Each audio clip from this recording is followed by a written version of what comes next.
Hola gente, ¿qué tal? ¿Cómo les va? Espero que todo muy bien. Yo soy Miguel Ángel Guerrero y sean bienvenidos a mi canal Ángel PC Tutoriales. En esta ocasión vamos a aprender algo muy sencillo, que es a cómo poner YouTube en modo oscuro, tema oscuro o como muchos les llaman, YouTube negro, así de simple. Estamos en el celular, tenemos que acceder a YouTube, a la aplicación.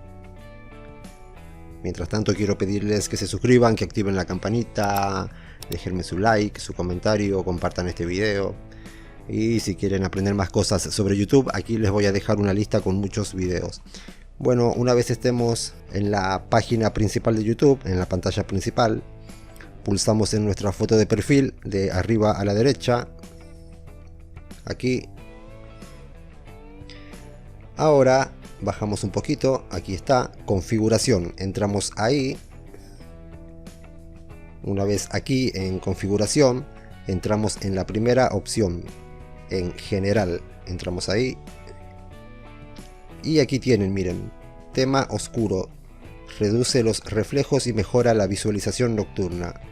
Activamos y ahí está. Y si queremos desactivarlo, seguimos los mismos pasos. Eso es todo lo que hay que hacer. Espero que les haya servido el video, no olviden suscribirse y todo lo demás. Muchísimas gracias por todo, cuídense mucho, pórtense bien y hasta la próxima.